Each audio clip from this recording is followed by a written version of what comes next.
Hello, and thank you for tuning in to the Stuff I Heard podcast. I'm your host, Joshua Peak. This week, we are going to talk about Father's Day. Today's Father's Day. Happy Father's Day to all the fathers out there. To my father, to the dads out there who are stepping up and doing the right thing, and the ones who aren't, this is your notice. Start doing the right thing. There is never a blueprint for how to be a parent. Uh, this is apparently true with everything in life. There's no blueprint on how to raise children. There's no blueprint on how to um, find your life and make decisions and everything else. It's all about choice, right? We all make choices. Somewhere along the way, I was born and I had a father. And, as life happens, my parents didn't stay together. They separated. And I grew up. During that time, I had some contact with my dad, not a ton. He was on the road a lot. He was an over-the-road truck driver. He went through some time there where he was having a difficult time of things due to some. There was a horrific accident that happened, a PTSD event that happened, where one of his best friends burned alive in a truck, overturned in front of him, and Dad tried to pull him out, and he burned alive while Dad was trying to pull him out. Back then, there was no therapy for guys. There was no talk of therapy. There was no PTSD event. There was no, you know, oh, this must be hard. Let's talk about it. It was just severe and traumatic and life changing. Um, my dad went through a long period of trying to feel something. He really was sad, really was shocked, really was feeling like he didn't deserve any of the blessings that God had given him. And it wasn't until much later in his life that he and I really connected. We have since created a good bond to one another, a good friendship, a good relationship. And I don't exactly know where things went wrong, and I don't exactly know where things went right. Here's the thing is sometimes life just happens. Sometimes you just make decisions and you just keep putting one foot in front of the other. Sometimes it turns out and sometimes it doesn't. And I wish there was a better plan. I wish there was a way to say, oh, you guys, this is the thing that works for you. What may work for somebody may not work for everybody. I raised three sons here in this house, and not one of them is alike. They're all very different. They're all very challenging in their own different ways. And it doesn't take any love I have away from any of them. Although I have said before that the true test of love is loving something unconditionally and also wanting to destroy it. God makes your kids teenagers so that at a certain point you don't feel sad when they leave. You're like, oh, you should be gone now. You should live. You should live on your own. You should figure this life out on your own. I think I've done enough that I can do for you right now, but you need to get away from me for a while and figure you out. And I did that when I was a kid. Um, I got to where it was time for me to go out and adventure the world. And, I was a young father at 20 years old and had joined the Marine Corps, gotten married. Um, we lived 3,000 miles away from any of our support system, and it was not the perfect scenario. It was very hard on everybody, especially my new bride, who, left everything and everybody she knew behind because I had orders. And then she had no choice but to have me as her only person to figure life out with. And at a young 20 years old, that's kind of hard to figure out. You know, the harsh reality is when you're 20, you're still a kid and your kids having kids oftentimes. That was the case with my mom, 20 years old, having kids. My dad was 21 when I was born. And you don't really know who you are. Your frontal cortex, we found out, doesn't fully develop until you're 25. So, it's a while before you even figure out who you are. And from 25, I would say that from 25 to 35, you're still figuring out who you are. Because when your brain may be fully developed, but you're still trying to figure out what you're supposed to do in life, what you're supposed to be, how you're supposed to be, how to conduct yourself properly. And that journey never ends, honestly. So all in this learning time phrase, we're all supposed to figure out what's important and what we're supposed to do and how we're supposed to react and how we're supposed to take care of our responsibilities while also trying to figure out who we are. And so it's very traumatic on a lot of parents. It's overwhelming at times. Now, for me, I can only speak from my own personal experience of being a dad. I felt an overwhelming sense of responsibility. I felt like everything that my child was going to go through, um, if there's going to be something that it was hungry for, I had to provide food for it. If there was something that was a danger, I had to protect it. If there was something that needed to be done, I needed to take care of it. And that left very little time for me and my young bride at the time. And we didn't make it. We had two kids. We got divorced while I was in the Marine Corps. It was not an ideal situation. And, shortly after me coming home and getting started on my own, trying to find a place to live and a job after getting out of the Marine Corps, I had to figure out also how to be a dad.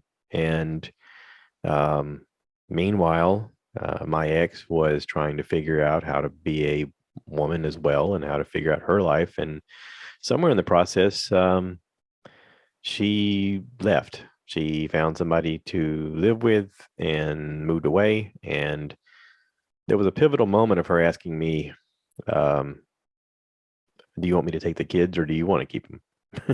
And I was very, I felt like I was a safer option. I felt like I was a more stable option. I really wanted to embrace being a dad. I wanted to be there for my kids more than I was ever shown growing up. Um, I had a stepdad growing up who was in the house, but not really present.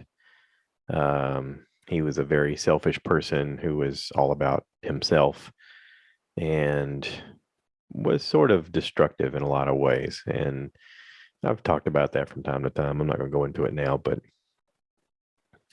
I was very protective of my brother and my sister growing up to make sure that they were in the safest environment they could be in. At times, I would just take them with me and escape. And, you know, through life of change, at times, I was able to do more than I probably should have done. Um, but I felt like it was the right move at the time. And I've always, I guess, because of that environment, always been protective of those that are close to me. And so maybe that's why I am not as much of a risk taker as some of the people that I know. I don't enjoy being out of control. I'm I don't know. I seem to thrive where I can put my feet on the ground and operate from within my own little space. Um, and there's a lot that I can do. I mean, in that time, you learn to do things. You learn to protect those that are close to you. You learn to provide for those. You learn to make sure you have a clean and healthy environment around, and you can, find ways to try to be entertaining or have entertainment around you, or go out in the community with your group and enjoy what's around. And at the end of the day, when you get home, everything's nice and quiet and safe and protective and set. um, Being a parent for a while with just me and the kids, was very stressful. It was a lot of responsibility. I was trying to figure out what to do and how to do it and how to live and how to give them what they need. And I wasn't making much money at the time. I was living in a house that was a 2 bedroom, 1 bath, maybe 900 square foot house that was old and falling apart. And, you know, I couldn't afford cable. So we watched whatever we could pick up with rabbit ears. PBS was a channel that came in pretty clear. And once in a while, CBS or ABC might be on the TV. And that was about it. So to entertain myself, I often had an Xbox, the first Xbox that was out, whenever the kids weren't awake or my pressing need.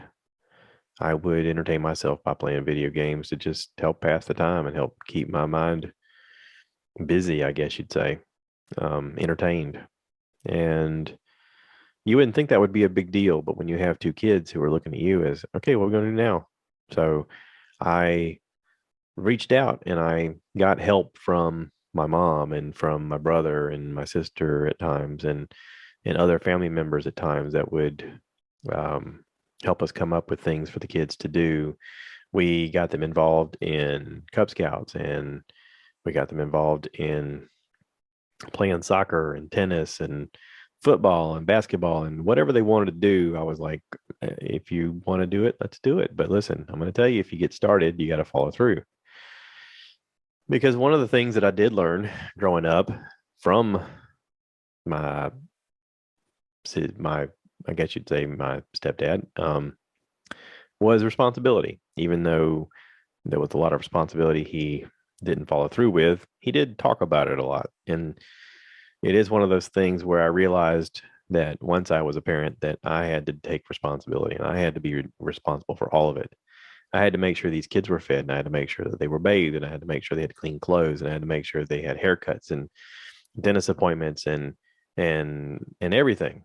And I tried to make them well rounded. I tried to get them physically fit. I tried to make sure they could, excel at school. I was constantly with them, teaching them to read and challenging their thought processes on not just reading one thing and taking that as the truth, but try to read multiple versions and try to have an imagination and try to do all of the things that I thought was going to be important in this world.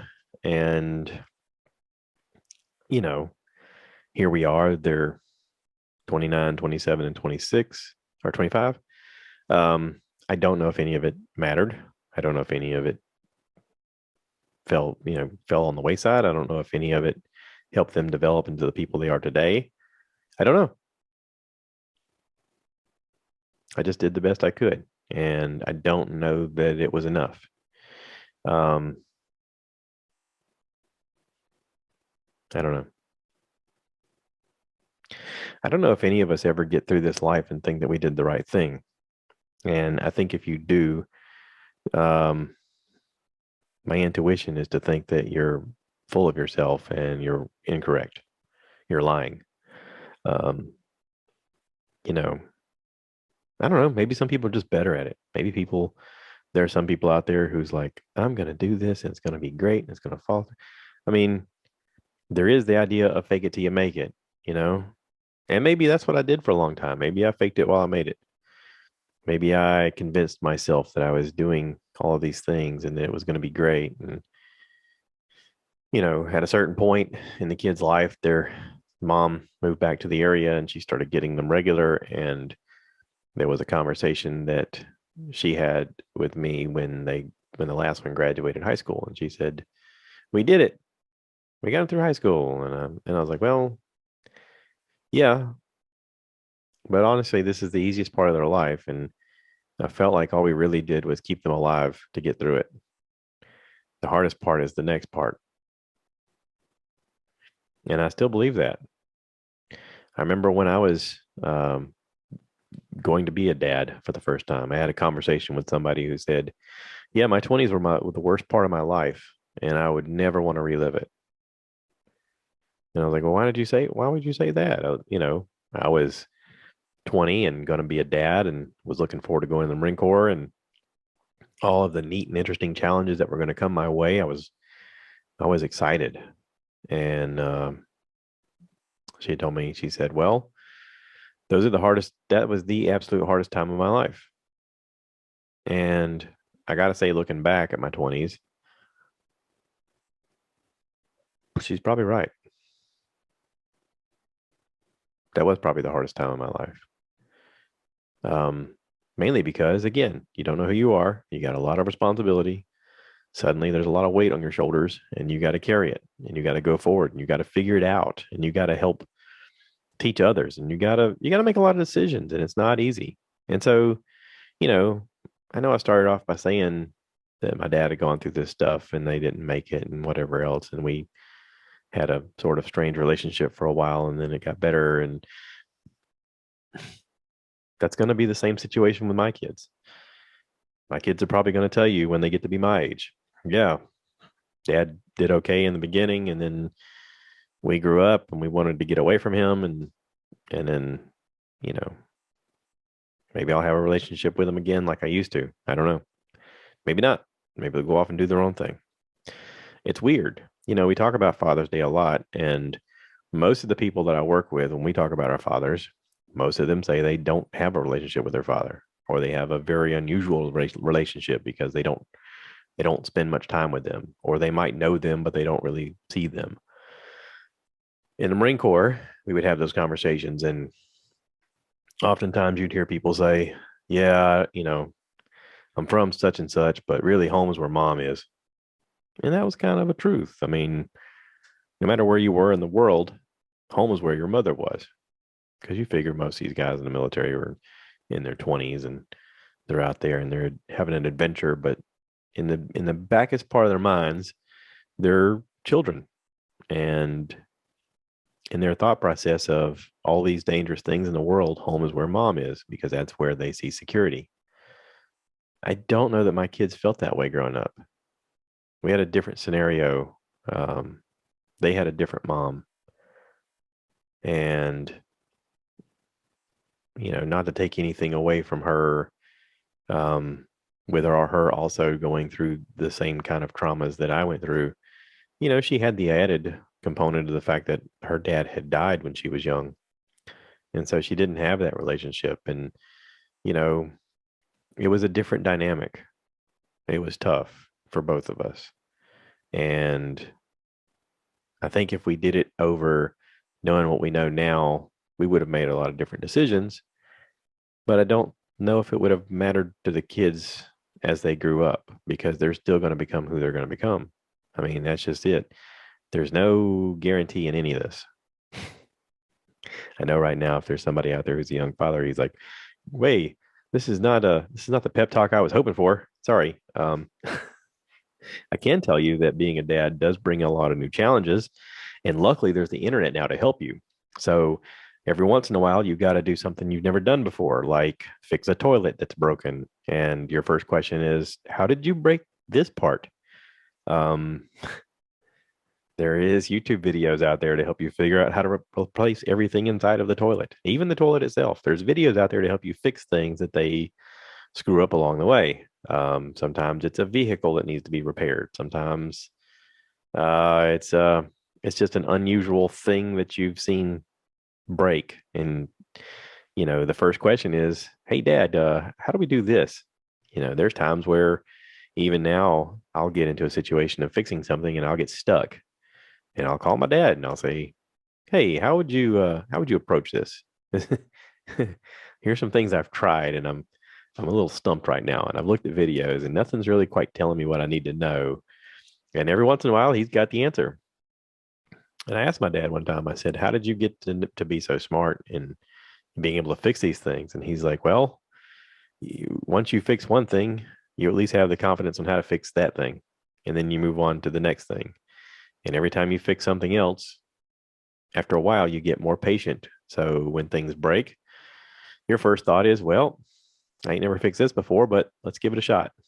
And I've kind of entered into that realm.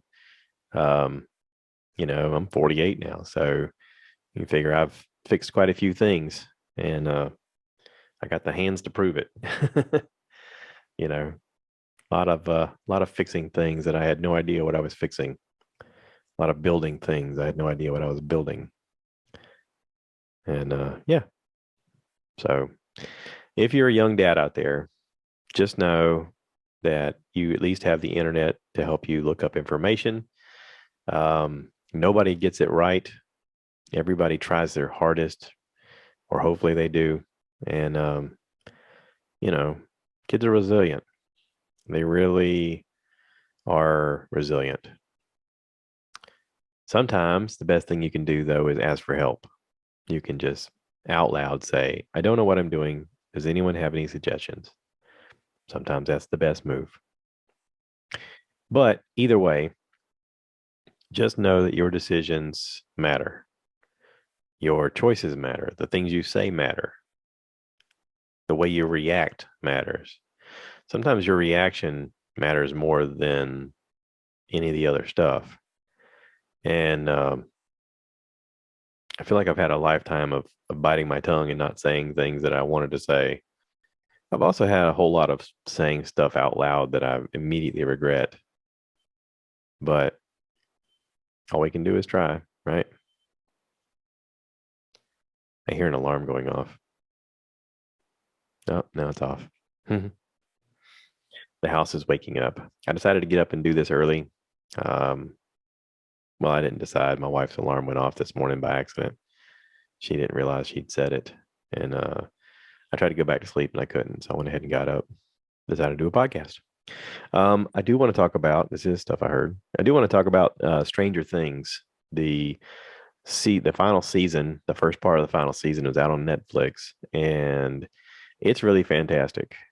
They put a disclaimer in the beginning saying, we filmed this over a year ago. We decided not to release it because there was a mass shooting at a school, and some of the events in the show are similar.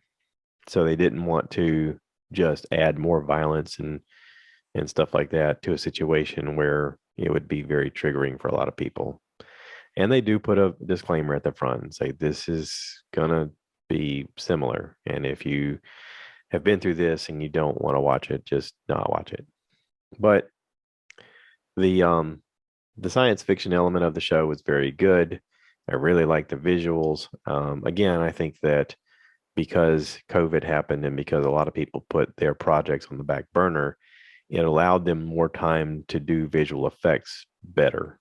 I think that the way computers are working and the way that a lot of people are looking for extra work, there's a lot of extra people that have their hands on making things look really cool visually in shows.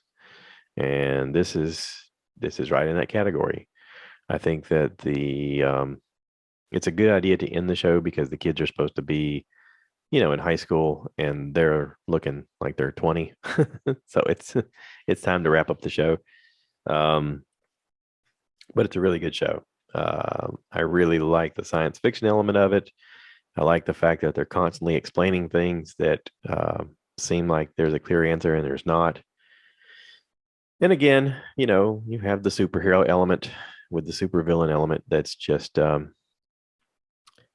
it's sort of the underlying element of what you want to talk about with society and with challenges and with solutions, and it's put into a character that you can watch overcome unsurmountable odds, because in life there are things that seem unsurmountable, and we all wish that we could be the hero or that we could be able to have the solution that is unattainable by other people.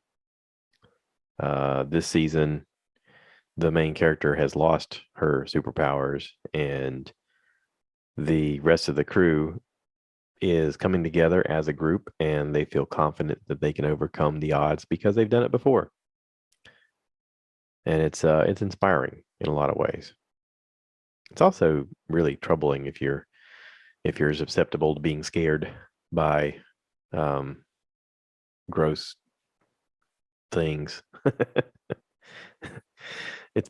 Some of the stuff is pretty graphic. But anyway, good show. I like it. The next, I guess the final component of this is supposed to come out in July.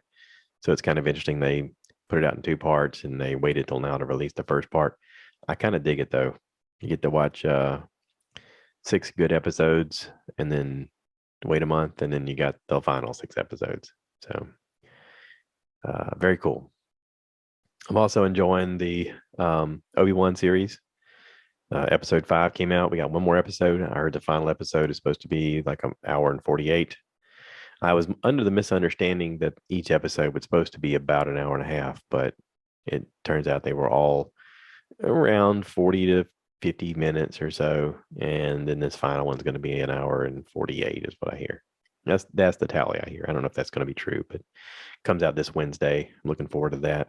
I'm also I checked out a couple podcasts. Two Bears, One Cave's really great. Again, I'm going to see Bert Kreischer next weekend at Lawrenceville, Georgia. Big fully loaded comedy festival with over 12 A-list comedians at this festival. It's going to be really cool. Going with Josh Treadaway and Danny Shaw. And I also listened to Dan Cummins do a couple podcasts. Time Suck. He did his 300th episode about Bass Reeves. He's a legendary cowboy who was a U.S. Marshal for a while and a real badass. But the history books have sort of changed history for a while because he was a black cowboy, and apparently there wasn't a lot of history on black people in general for a period of time. But he's basically the character that they came up with the idea of the Lone Ranger for. During this podcast that Dan does, it's his 300th, and he did it while taking a quadruple dose of LSD.